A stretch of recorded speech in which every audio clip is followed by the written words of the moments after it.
Kiel Klaphake here at the Arizona Broadway Theater, and this is our second installment of Coffee with Kiel. I'd like to thank you all for tuning in and being a part of our theater.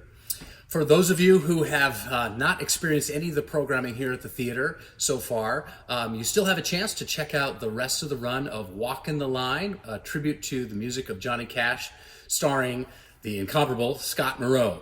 So thank you all for tuning in. Please grab a cup of coffee if you haven't already, depending on what time of day it is. Sometimes it might have a different substance inside. Today it is coffee with Kiel. So thank you for tuning in. This is our second installment, and today I have a special guest, Mr. Kurtis Overby, who will be talking a little bit about the work he's done at our theater and the upcoming production of Crazy for Gershwin. We've made a couple changes here at the theater, and part of this programming is to give you a little background into what's going on at the theater and to fill you in on certain things that we've accomplished during our shutdown.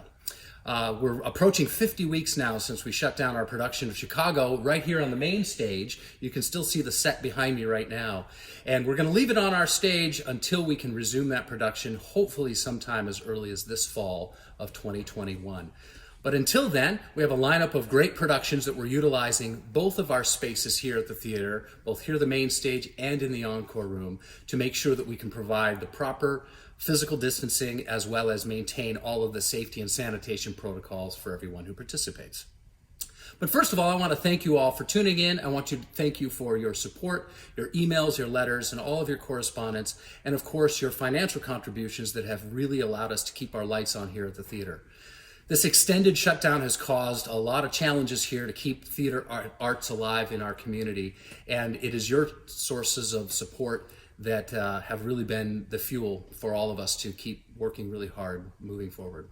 And so today I'd like to welcome Mr. Kurtis Overby, who is our Associate Artistic Director, as well as our resident choreographer here at the theater. Kurtis, welcome. Kiel, you have your own talk show. Yay, isn't it exciting? I'm so jealous.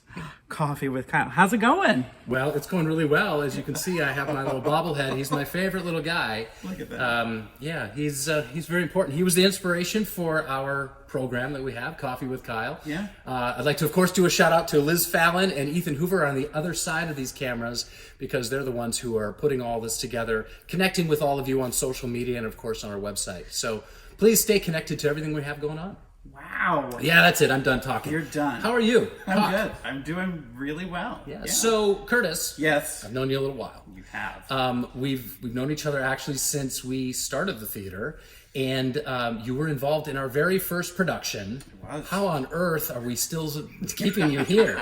What's happening? You have patience. That's what it is. You have a lot of patience. No, I actually auditioned. I had just gotten off tour in New York on Crazy for You. I was on I was on the tour of Crazy for You, Which is a tribute to George and Heather Gershwin. Absolutely. All of their songs are in that show, and we were going to do that show again this past season, but of course, COVID.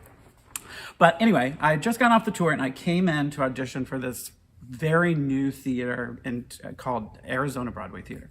And I was like, you have to audition, you have to do your thing. Went in, did the dance call, came back to sing. It was another day in New York.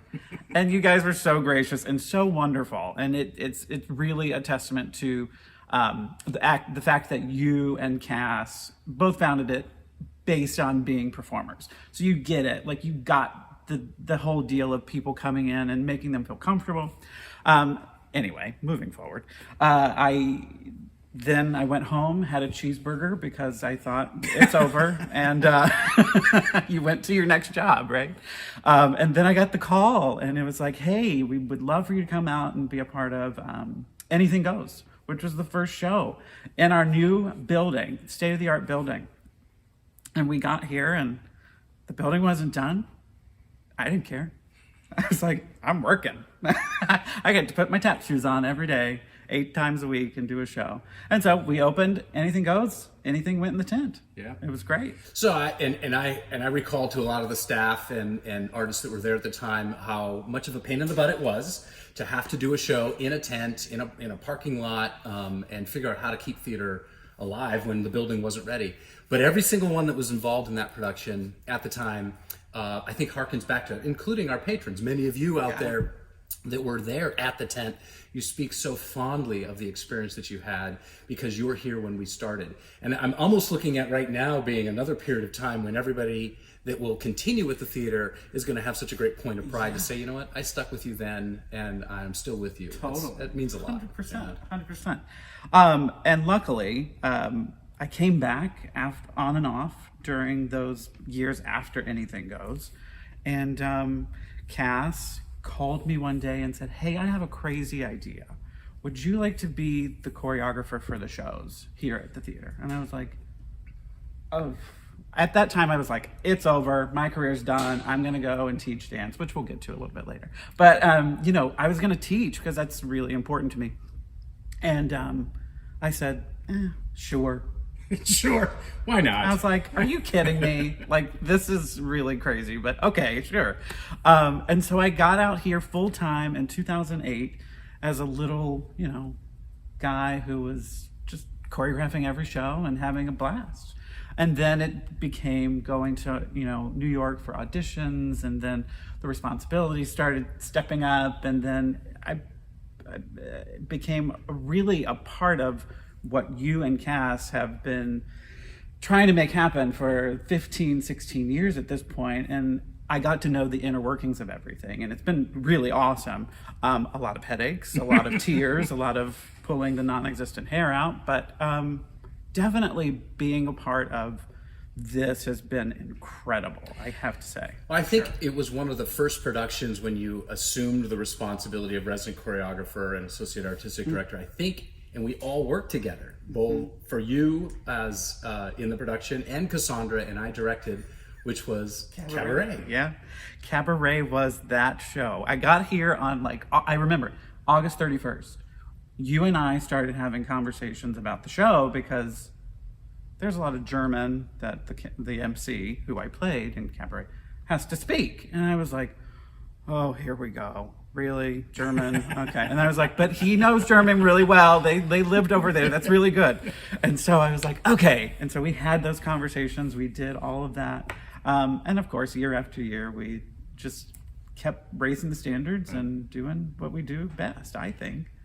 Well, and now we fast forward, 12 years, I think, since we did that production and you came on board. Mm-hmm. And now since March, the helm of most all of our creative output, either the interim programming or the virtual programming, the Makers Mondays, the various things that we've done, has really been an entirely awesome department of one. How's that been this summer? I mean, we closed down in March of 2020, and you go, oh crap, sorry, oh no, what are we gonna do, for real?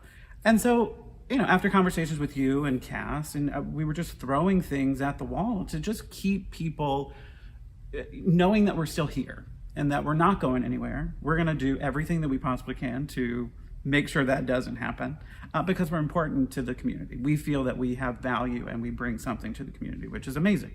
But that's a lot of work. Those programming, social media, putting everything together, learning that type of, that mode, putting things together via Facebook and Zoom and editing and all of those things.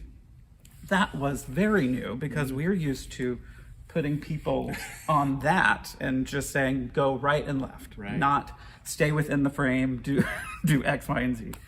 So that's been challenging, but I mean, you learn.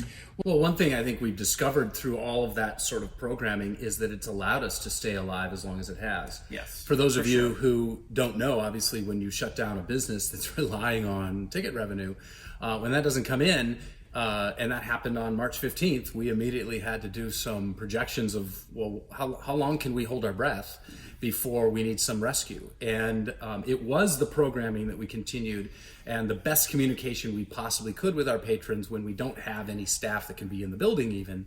But we were able to extend that. We were thinking we would be done in the fall if we couldn't start programming. We did some interim programming, brought in some patrons. It helped us out, keeping our lights on a little bit longer. And then our fall campaign turned around, and we had great responses. So many of you out there have supported us financially because you believe in what it is that we're doing, and knowing that your dollars will go really, really far with us right now means all the world to us. And we're so grateful for that level of contribution, which now we're looking at February and saying we're still able to sort of stay alive the best we can because of our community. And that means everything. It means absolutely everything. And it means everything that you're coming back to the theater to see us. It's really, really wonderful. Oh my gosh. And the fact that we're opening a show that you and Cass said, hey, you want to write a show? And I was like, in October, I was like, what? I was like, sure, whatever. Sure. What do you want? What do you want to do? Well, I think right now there's like, okay, why not? I mean, I don't know what that's about, but we'll figure it out. No, I was just floored. I was like, you trust me that much. Yeah. Okay, then we're going to go for it. All right, sounds good. Which leads us into Crazy for Gershwin. Yeah, so Crazy for Gershwin, a show that you've sort of written and are directing and choreographing and all of that, which I affectionately refer to as Crazy for Kurtis. The reason we're doing that, of course, a lot of you out there know Kurtis and his work, not only as a performer, but as our resident choreographer. One of our key staples as the musical theater company we are is that we have really incredible artists that are coming in that can't just, sing really well, but they have to be able to move their feet appropriately, and sometimes their upper body too, in a coordination. And that's been a lot of your work, and our patrons are really excited to constantly see the work that you're doing. So tell us about Crazy for Gershwin. Well, Crazy for Gershwin, literally, I sat down and I said, okay, what's the most important thing about this whole Crazy for Gershwin idea? Well, the only thing that kept coming back was music. They wrote music. They wrote all of the music that you know. It's incredible. And they had so much influence on the music that we even listen to today. And so I said, okay, we got to just let the music do the talking. We can't get in the way. Of course, I'm going to have my tap shoes on, and we're going to have fun, and I have jokes. But we do let the focus be the music and all of those tunes that everybody knows. We're doing 25 to 28 songs.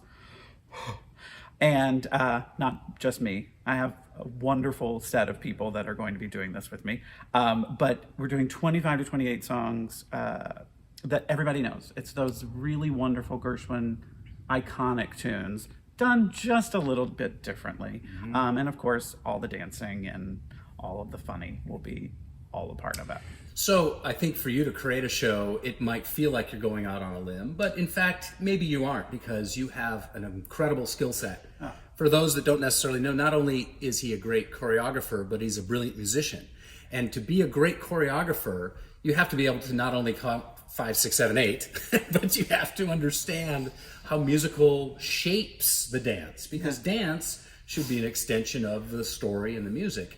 And they should go hand in hand. It shouldn't be separable. Well, the dance portion of things, when I was coming up in the whole dance world, my teacher always emphasized sometimes the music doesn't have words. So it's your responsibility to create those words with your body and to tell that story that those musicians are trying to tell. Now, it could be a different story depending on who it is, but you're telling that story through your movement. So that's always been very important to me regarding, like you said, shape of a phrase of music and being able to read a score and going, okay, that doesn't make sense. This is going this way and the movement needs to go this way, so let's do this. So that's always been a foundation point for me. Like, it has to make sense with the music, reading it and listening to it. But it has to be that you have to be able to tell that story. Right. For sure. And that's always been a thing. Like, my teacher was like, if you're going to be a choreographer, if you're going to be that, you've got to be able to do that for people. You've got to be able to communicate with people and tell them the story that you want to tell them through your body. So for those who know Gershwin music, all the tunes, and of course the opportunity for great dance, what part in your discovery of putting the show together, using all the resources at your disposal, was some eye-opening? What was the most exciting part of creating something new, but everybody knows, I mean, there's a lot of Gershwin music out there and dance, and we've done many things on our stage in the past. What is something new that is going to be in this production that maybe people haven't realized? You know, I think we take the fact that we say Gershwin music and we just kind of take it for granted. But we're like, okay, we know those tunes. Yay, I'm going to be comfortable, right? It's going to be a comfortable evening. What I decided to do was I wanted to actually incorporate some of the lesser known stories about how and why those songs were created. And there's a wonderful story, which I'm not going to tell you because you have to come see the show, which opens February 26th through March 21st. But there's a story that we tell right off the top of the show that tells a story of how Someone to Watch Over Me actually came into existence and how it was started from something and became something else. And again, I'm not going to give it away. You have to come. But those types of things is what I'm trying to, I want to make it interesting. I don't want you just to go, oh, that's the Gershwin song I always knew. Well, now you know why the Gershwin song actually landed the way that it did.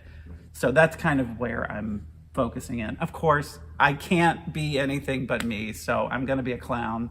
It's going to be funny. I'm hoping it's going to be funny. We'll see. No. But we're going to have a great time. We just read the script a couple weeks ago with Liz Fallon, who you'll see, who I cannot wait to dance with, Janie Parnell, who I can't wait to see dance, and Carolyn, and one of my dearest friends who I met here.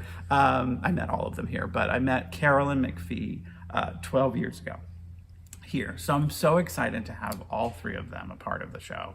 And yeah, that's what that's all about. Excellent. Well, so as Kurtis said, that show opens February 26th. Right here on the main stage. The Walk in the Line, which is still running, is in our encore room in the other space. Both of these productions, because of our decision to make sure that we had the proper social distancing and opportunities to sanitize the spaces, dining will be in the lobby for those productions. Our full service is out there from our professional wait staff.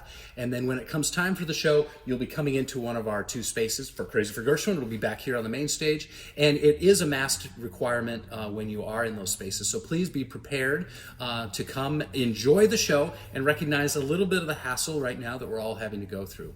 But that's part of what it is that brings us to the theater. And hopefully, if you are willing to come out right now and come see these shows, you'll recognize that the shows are worth it. Coming out and having a shared experience with your family and your friends is why we all want to share in the glorious work of the performing arts. So thank you for participating and supporting the theater during all of this time.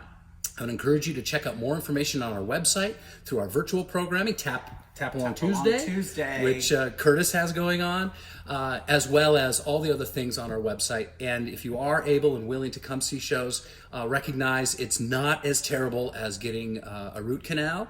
And so please check that out. If you're not comfortable, we completely understand. We're hoping to slowly ramp up to our full productions back here on the main stage as early as this fall is the hope right now. So thanks again for your support. Remember, please be gracious with one another. Please be kind with one another. It's a trying time for everybody, and we will all get through this together. And on the other side, hopefully we'll all be able to see each other here with all the hugs and adoration around the performing arts. Thanks again. This is Coffee with Kyle and my guest, Kurtis W. Overby. We'll see you next time.